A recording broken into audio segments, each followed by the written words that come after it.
Hey everyone, welcome to another episode of the Radium Girls. I'm Valerie. And I'm Sarah. So in today's episode, we're going to be discussing the mysterious mutilation of a beautiful young hopeful actress named Elizabeth Short, also known as the Black Dahlia. So I don't know if you heard this story before, but it's kind of old, but we're going to be detectives today, and we're going to figure out the case. Yes. This is also a listener submission, so shout out to Shauna. Oh, yeah. Let's go, Shauna. Thank you for submitting this story, this recommendation. Mm-hmm. We hope you enjoy it. Yeah, so let's get started. On the morning of January 15th, 1947, a mother taking her child for a walk in a Los Angeles neighborhood stumbled upon a gruesome sight.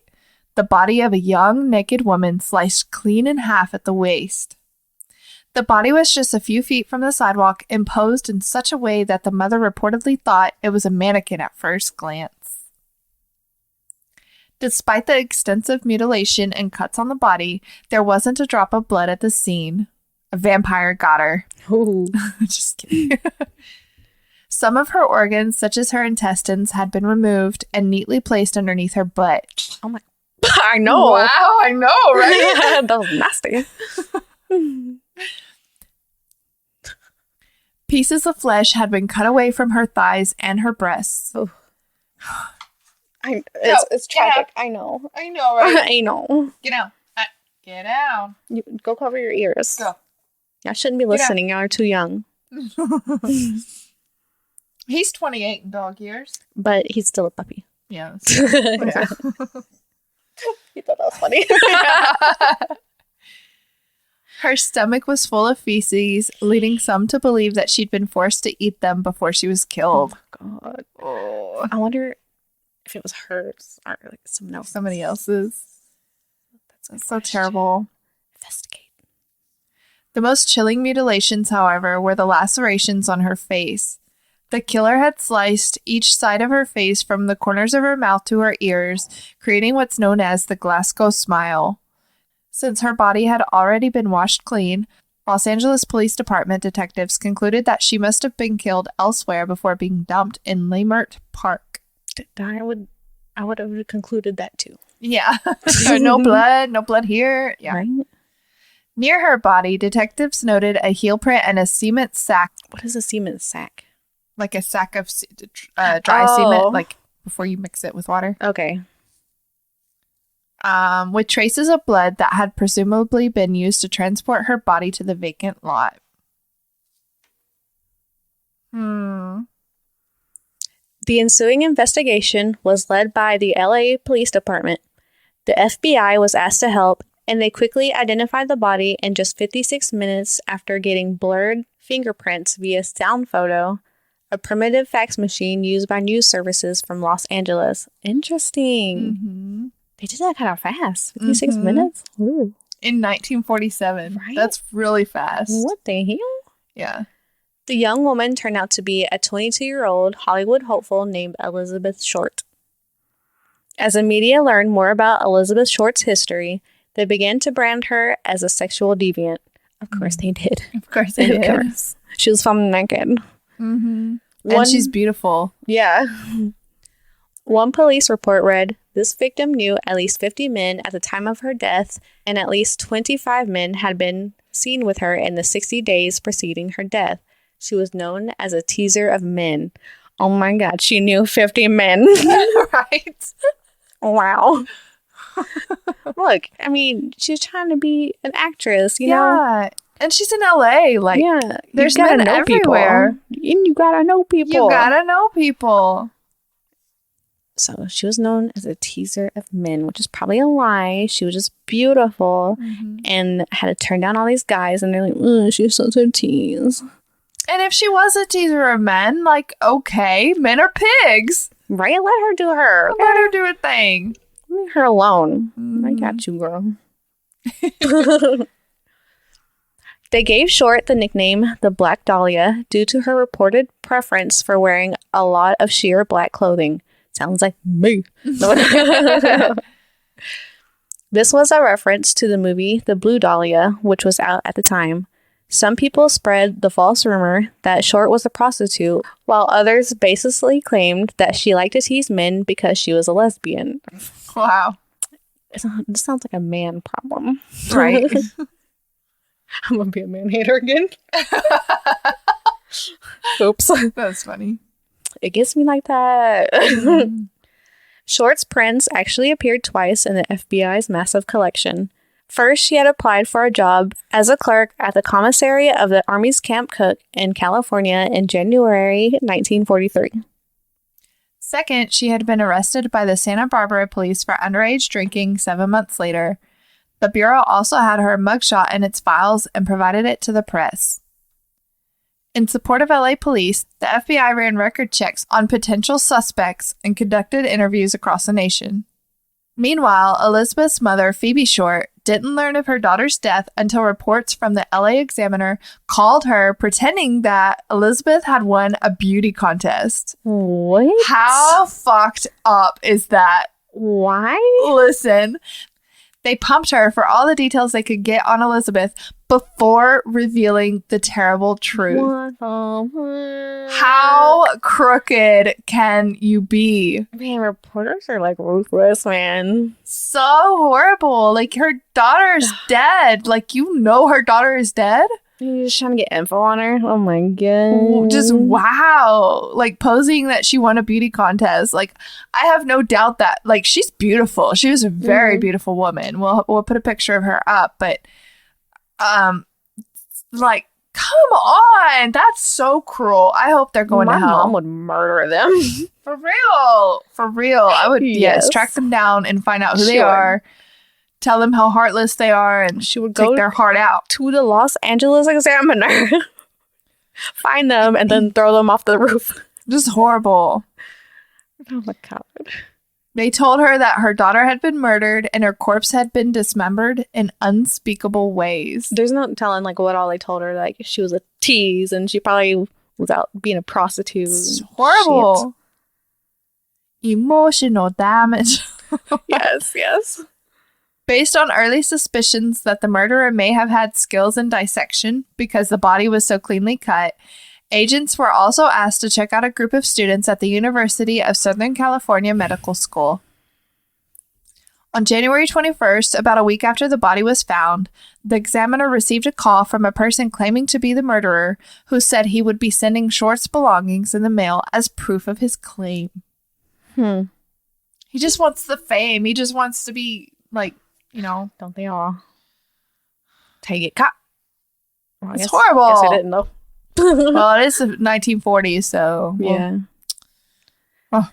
Shortly thereafter, on the 24th, the examiner received a package with Short's birth certificate, photos, business cards, and an address book with the name Mark Hansen on the cover. Mark Hansen. Isn't that the dude that does the with the underage kids? And then he catches them? I don't know. How to Catch a Predator? I don't know. Also included was a letter pasted together from newspaper and magazine letter clippings that read, Los Angeles Examiner and other Los Angeles papers. Here is Dahlia's belongings. Letter to follow. All of these items had been wiped down with gasoline, leaving no fingerprints behind. Though a partial fingerprint was found on the envelope, it was damaged in transport and never analyzed. Bull! That's bullshit! Still analyze it! Well, I guess if it was damaged, they couldn't, but...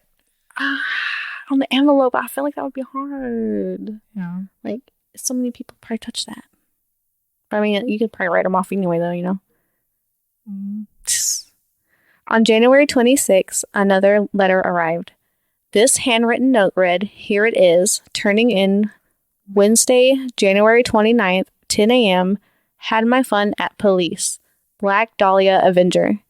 The letter included a location.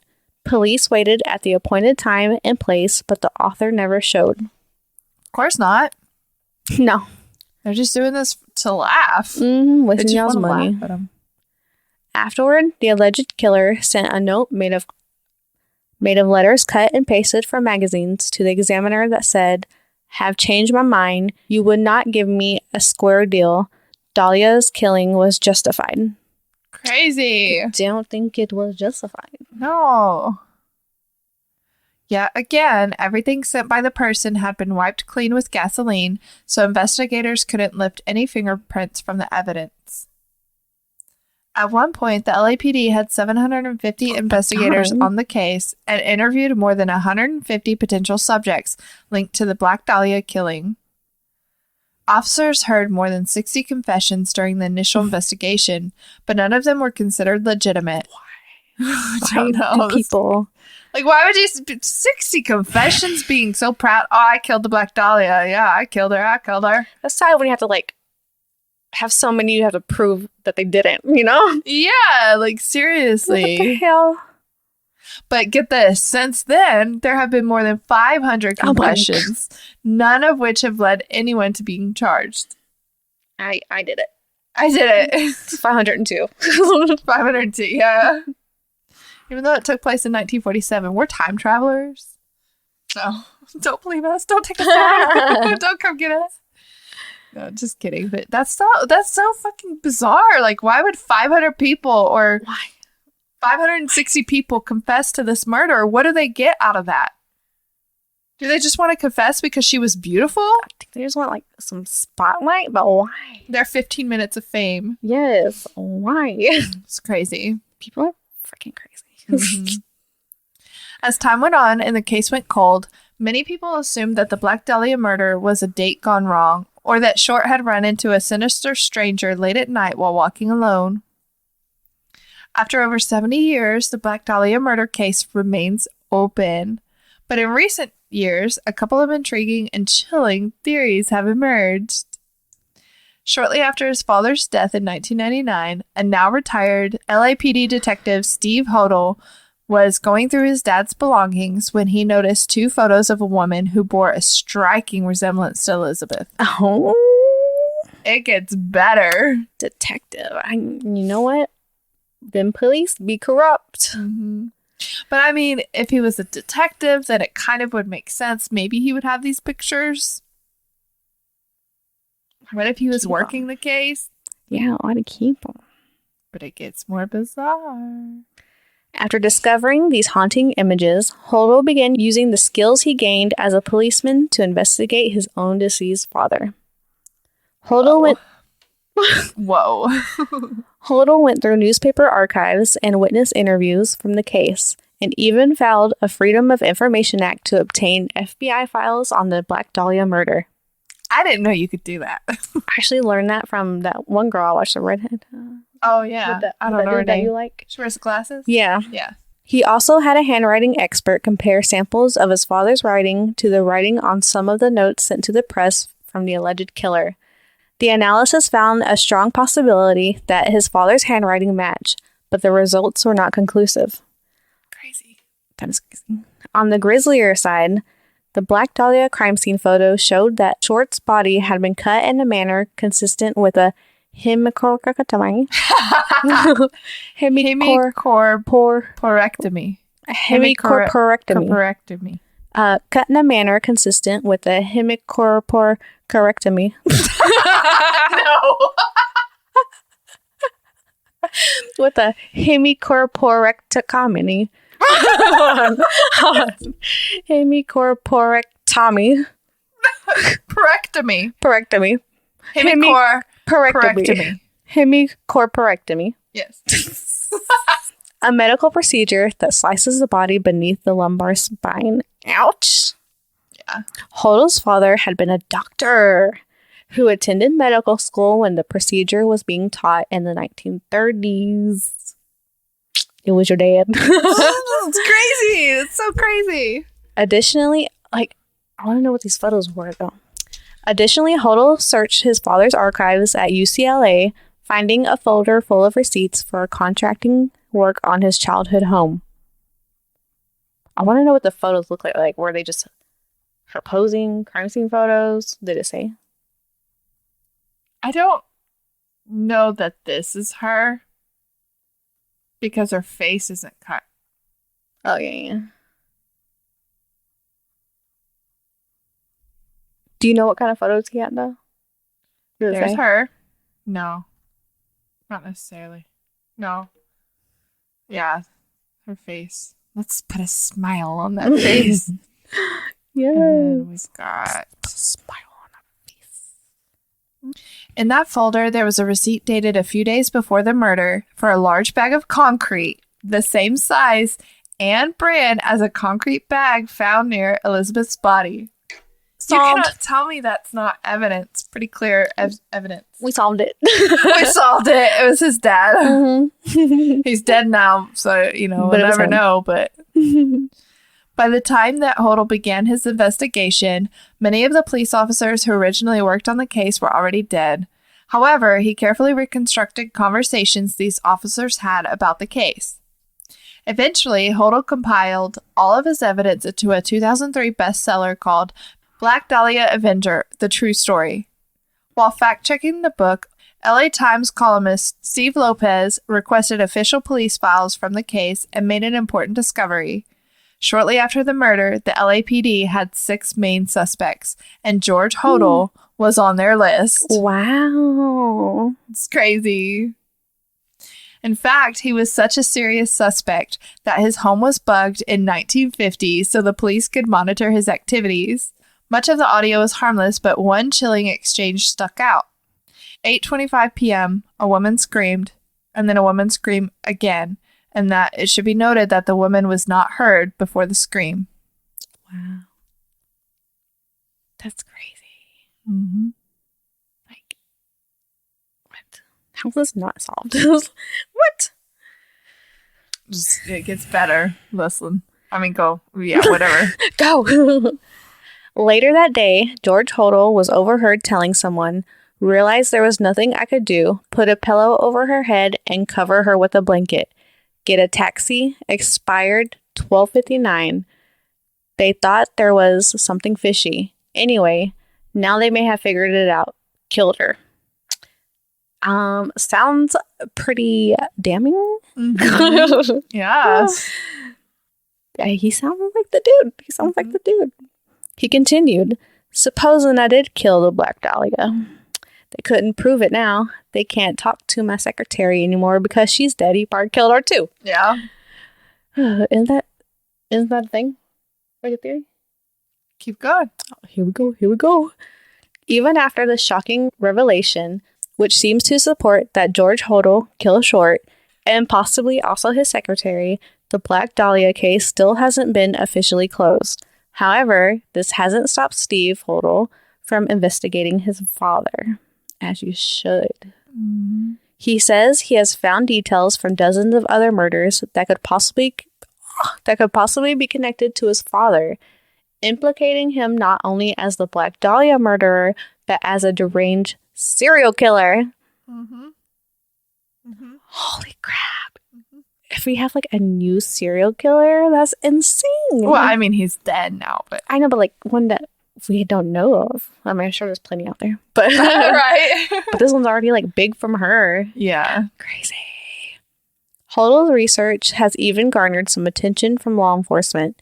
In 2004, Stephen R. Kay, the head deputy for LA County's District Attorney Office, said that if George Hodel was still alive, he would have enough to indict him for the Elizabeth Short murder. Did Leslie Dillon murder the Black Dahlia? Who was this? Oh, this is someone else now. Oh, no. Another theory. Watch, see, this is why I don't like unsolved stuff. So I'm like, he did it. No, he did it. Yeah. No, he did it. In 2017, British author Pugh Eatwell announced that she had finally solved the decades-old case and published her findings in a book called Black Dahlia, Red Rose, The Crime, Corruption, and Cover-Up of America's Greatest Unsolved Murder. Quite a title you got there. The greatest unsolved murder. Yeah. Okay.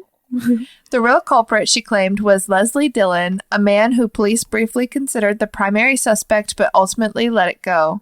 However, she also claimed there was much more to the case besides the killer himself.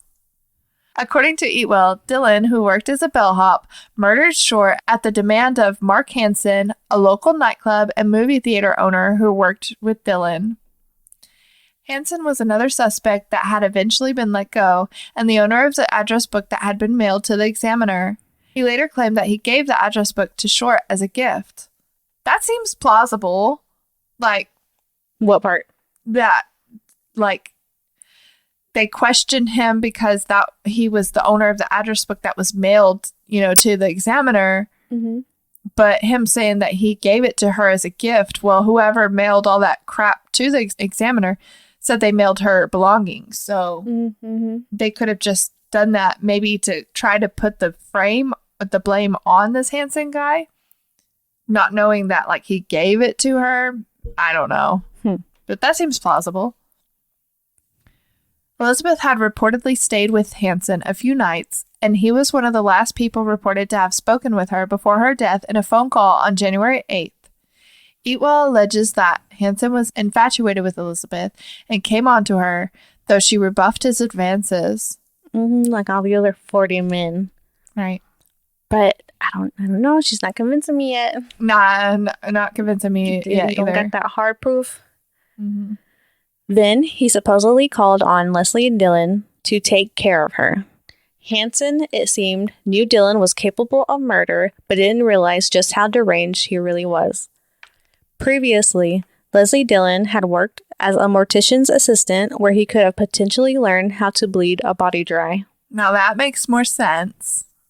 Yeah. Still kind of odd, but... Yeah. Eatwell, what's the point of that? Draining her blood? Yeah.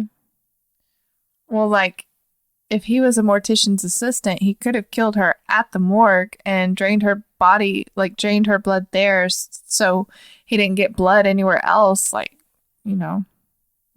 covering up the evidence. Yeah. He knows how to dispose of the blood safely, I guess you could say. I just feel like if they investigated him, they would investigate his job. I feel like it might be. But, I mean, there's so much blood that they washed down that drain. How can you get one DNA from that?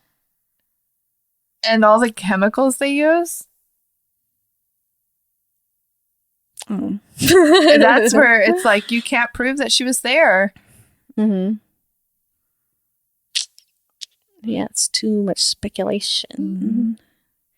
Eatwell also discovered from police records that Dylan knew details about the crime that had not yet been released to the public. Dylan. Yeah. One detail was that Short had a tattoo of a rose on her thigh, which had been cut out and shoved inside her vagina. Oh my God. Yeah. Did not know that. Yeah. Getting a little more convinced here. Like, how did he know that? Like, he knew it was on her thigh, or he knew it was in her vagina? No, he knew that it was on her thigh. Okay, so that was cut off and stuck inside her. Yeah. So he knew the tattoo was there, but we're just letting y'all know that, that's where they found that. I feel like he could have known she had a tattoo on her thigh. I don't think that's like crazy. Didn't she sleep with him a few nights? No, this is not Mark Hansen. This is Leslie Dillon, who Mark possibly paid. Mark would be like, oh, she got a tattoo on her thigh. Very well could have been, but I mean, I don't know. Either Mark really did like pay this guy to kill her and he didn't actually kill her, the other guy did. And like he just like planned on killing her, but she's already dead or couldn't find her. And by Mark giving those details, like making sure that you got the right girl, she's got a tattoo on her thigh. Dylan could have also been a bad man and did something bad to her to find out she had a tattoo on her thigh. Yeah. And like not kill her. Or George Hodel and Leslie Dillon worked together. Yeah. Could be. For his part, Dylan claimed to be an aspiring crime writer and told authorities that he was writing a book about the Dahlia case, which never materialized. Maybe he was just like too involved with it, like the weirdos. Yeah. Despite all the evidence pointing to him, Dylan was never charged with the crime. Eatwell claims that he was released due to Mark Hansen's ties to some of the cops at the LAPD. While Eatwell believes the department was corrupt to begin with, She also thinks that Hansen contributed largely to its corruption by exploiting his ties to certain officers. I don't know. She didn't convince me as much as the first one. No. But another discovery that lent itself to Eatwell's theory was a crime scene found at a local motel. During her research, she came across a report by Astor Motel owner Henry Hoffman. The Astor Motel was a small 10-cabin facility near the University of Southern California. On the morning of January 15th, 1947, he opened the door to one of his cabins and found the room covered in blood and fecal matter. No. Okay, there goes my theory about him killing her in the morgue, washing her blood down the drain. Covered in blood. If that's the truth, they did say they found a bunch of fecal matter in her stomach. Yeah. In another cabin, he discovered that someone had left a bundle of women's clothes wrapped up in brown paper, which was also stained with blood. Instead of reporting the crime, he simply cleaned it up. Oh my God. He had been arrested 4 days earlier for beating his wife and didn't want to risk another run-in with the police. Wow. Well, you should have called them just so you can just get out of here for being a wife beater. Wow. So Eatwell believes that the motel is where Elizabeth was murdered. Eyewitness reports, though uncorroborated, claim that a woman who resembled Short was seen at the motel shortly before the murder. Okay, so we have this hotel where someone was murdered. Obviously. Or so he claims. Who are they? Did they say who? They think who did it? That murder there? Yeah. Well, I mean, Eatwell thinks that that's where she was killed. But by who? By that dude? She thinks Leslie Dillon. Okay, so he chopped her in half. Find out she had a tattoo. Got blood and feces everywhere. Let her drain out. And then took her to... Relocated her? The grass and stuck her body parts. Yeah. I don't like that story. It just doesn't seem as logical as the other one does. It would be logical. But it doesn't say, the first one doesn't really tell us where he could have killed her. The George Hodel guy. Detective. He could have went anywhere, probably. Yeah. He could have been the one at the hotel and murdered her there and they didn't test the blood? Huh? They didn't test the blood? Oh, he cleaned it up without telling anybody. So how do we know what murder actually took place? And he's not just like making shit up like a 500 confession. He just wants to be a part of it or something. Yeah, like how did they get this information even out? Girl, I need facts. I don't need speculations. Yeah. Your story's a no for me. No, because I mean, he did eventually report it because there was a report of it. He still could have been trying to get in on it, you know? Like all the other 500 people. Fucking crazy. All crazy back then. You're bored. You must have been bored. What was I going to say? I wish I knew what the photos were that the cop had. Were they crime scene or were they just like regular photos? I want to know. With like newspaper clippings? If it was newspaper clippings, I'm like, yes, yeah. Or like her mugshot or not mugshot, but a headshot. If it was like police related, I don't think it would. I'd be as suspectful. But if it was like some like random photo or like newspaper clippings, because you know murderers do that shit. Mm-hmm. I'd be like candid pictures of her walking out in the street or something like that. Some random, yeah. Or pictures of her still alive, being tied up or some shit. You know. I mean that would definitely say I don't know. Eatwell's theories have not been proven. No. As everyone involved with the original Black Dahlia murder case is most likely dead by now, and And many official LAPD documents remain locked away in vaults. Why?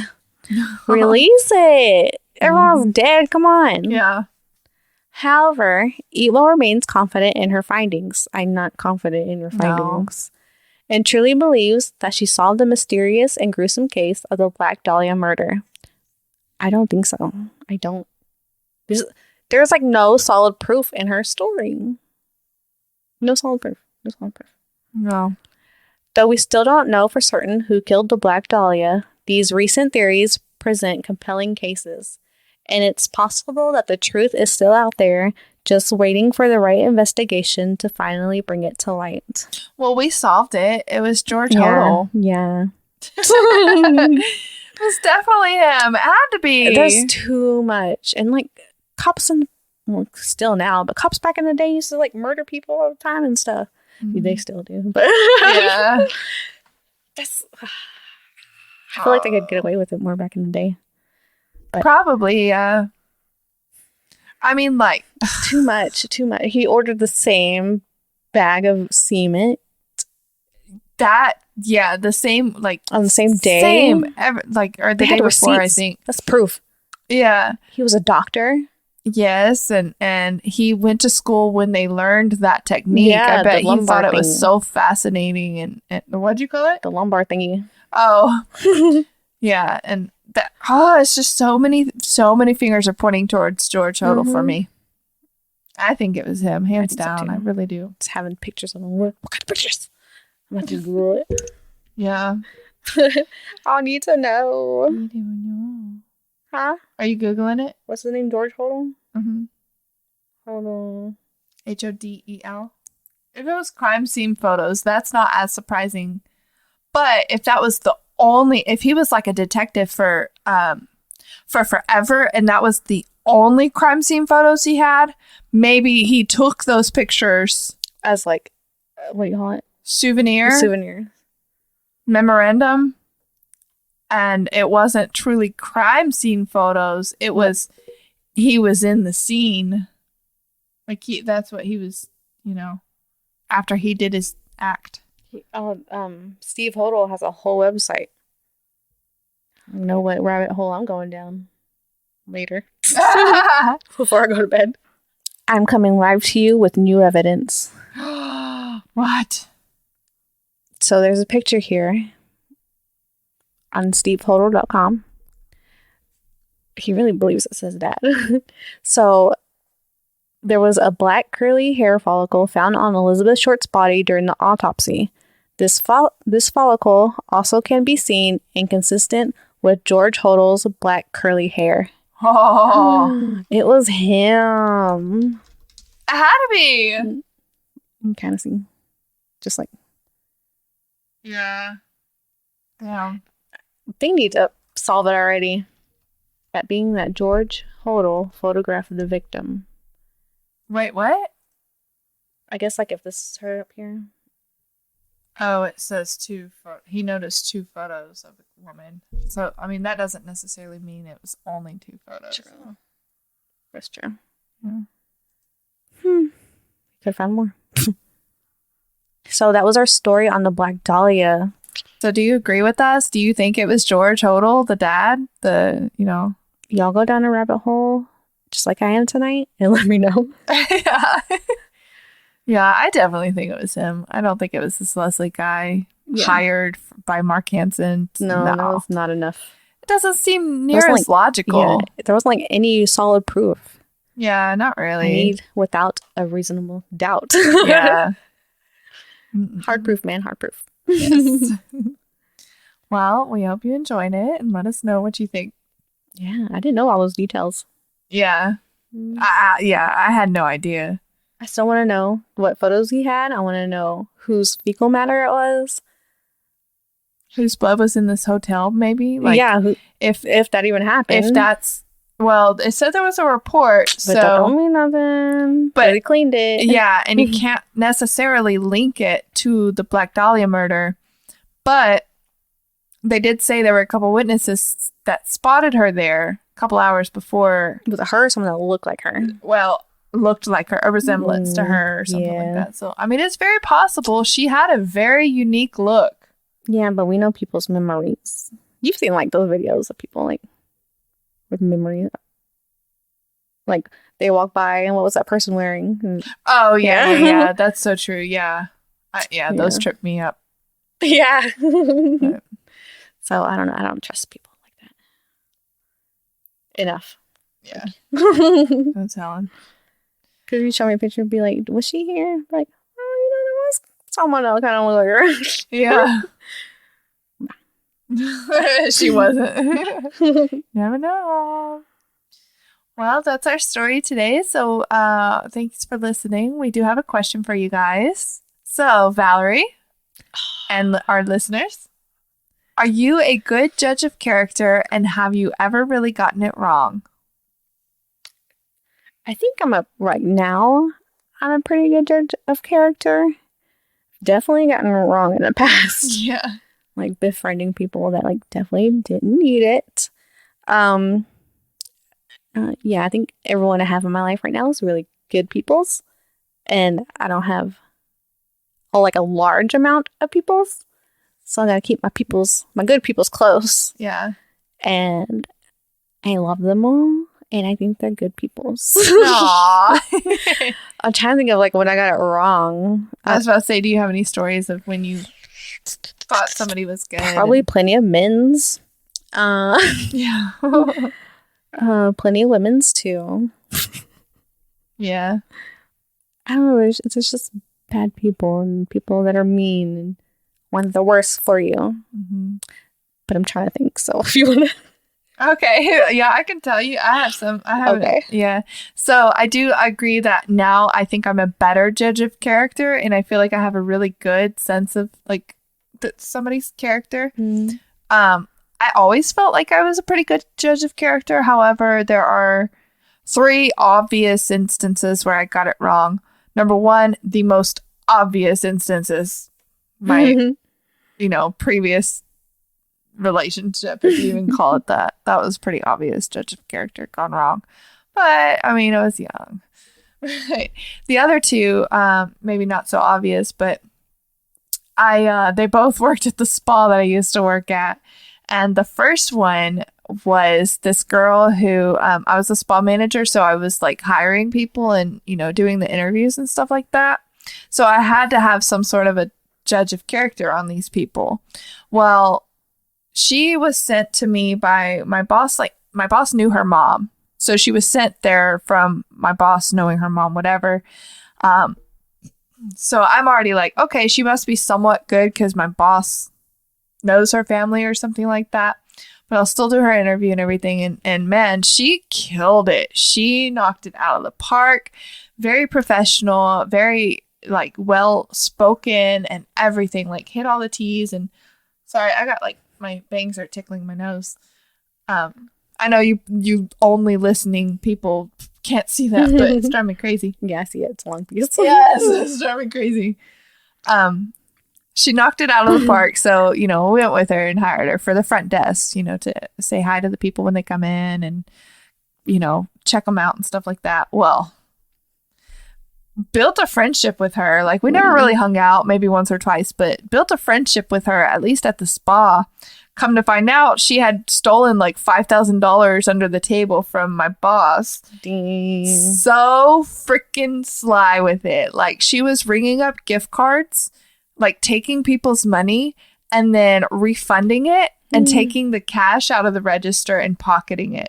Wow. Yeah. So these gift cards, we found out because people would come in with these gift cards expecting to have money on it. And we're like, no, you already used this gift card. There's no money on it. I assure you we did not. I assure you there's no money on this gift card. So that's how we traced it back. And it was like $5,000 worth at the least, which you think is like, I don't know if you hear that number and you think it's a lot or you think it's not a lot. It's a lot. But it's a good bit, but the time frame was quick because those gift cards add up. I mean, we were selling at least 2 or 3 gift cards a day at the very least. And at least $60 to like $135 worth on each gift card.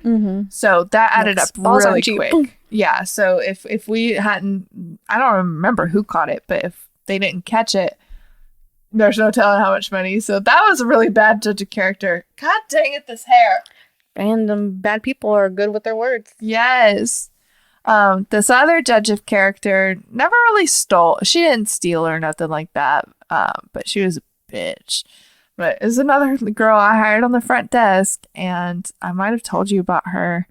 Our pictures just popped up the other day. I used to hang out with her all the time. We made friends. She was an aspiring massage therapist, so she wanted to go to school to do massage therapy. That's why she wanted to work there. And very like hardworking, and I want to say she, like, her mom and dad had both passed away, so she had been on her own for a while. Very, very hardworking, very determined, and just a good worker all around. Great personality with the people. So she did great at the job. She was, like, fantastic with that. But this bitch was shady, like, with the friendship portion of shit. So like, she turned my good friend, my friend that I had been friends with for like 2 or 3 years before, like probably 2 years before she started working there. No. Oh. No problems with her, really. I mean, okay. Not really. But, and I don't think she ever met her. She might have. But anyway, so this girl, like, I would vent to her, and then I'd vent to my other friend, but and I would vent to her about my friend slacking off at the job, but mostly just like, it wasn't bad things about her. So I was talking to her, just letting her know like some of the things that the other girl's been doing, and that, make sure you don't do this. I'm going to have a conversation with her. It was more a lot of business stuff. Well, this bitch goes and tells my friend some shit that, like, I'm talking shit about her. They both confront me in a restaurant, and like, I'm about to fight them because she's like, you're a liar. You said this and that. You said that we're going to get more hours and shit. And I'm like, excuse me? She's like, yeah, you also said that y'all were going to fire her and like blah, blah, blah. And I'm like, what? Like, where the fuck is this coming from? Can I say that on YouTube? What? Fuck. I always do. Okay. Like, what the hell? I really thought I had this girl's character like pegged, and like, thought she was a great person, but she was so like, what's black and white? Black and she was like a Gemini. Two-faced. Yeah. But yeah, so I got it really wrong those 3 times specifically. Dang. Yeah.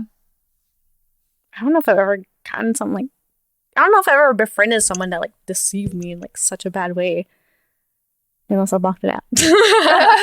An old roommate? Oh, that was another one. My old roommate stealing from me. Yeah. Yeah, because I knew him for a while. And then that shit, yeah, that was bad. No roommate. I mean, she didn't ever do anything like wrong. Mm-hmm. I don't know. I feel like I'm so sketchy with people in the first place, and I'm like shy. And so it's like hard for me. Well, but so not necessarily that she did anything wrong, but just that she wasn't who you thought she was, right? Like, no, she only annoyed me because she would fucking stay in the fucking living room watching her TV all fucking night. And then she'd be like, where's Valerie? Where's Valerie? What's Valerie doing? Did you expect her to be like that? Like when you first met her or whatever, and when like first knew her? I guess not. That's like judge of character gone wrong. She's still fine though. She just annoyed me. Mm-hmm.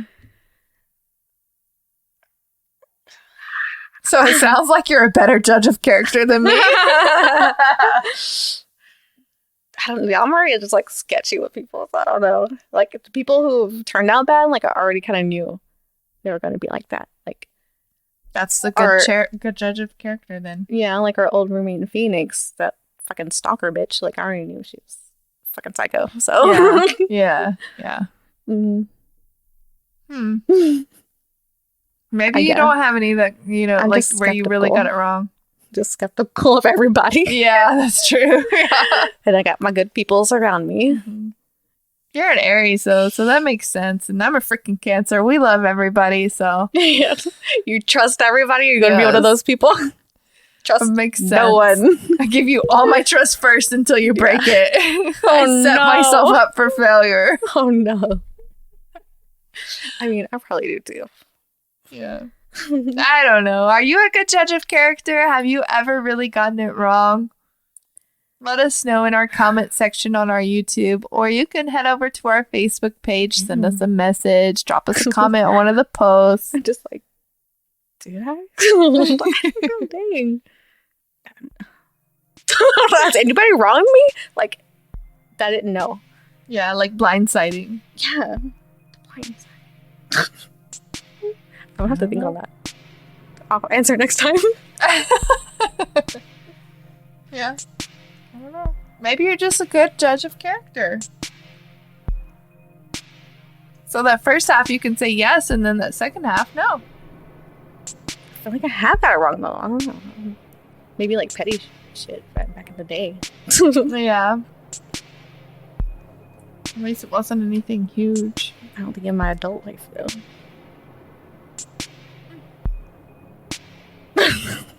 We'll see. So thank you for watching and listening to this episode, and we will see you next time. As always, stay curious.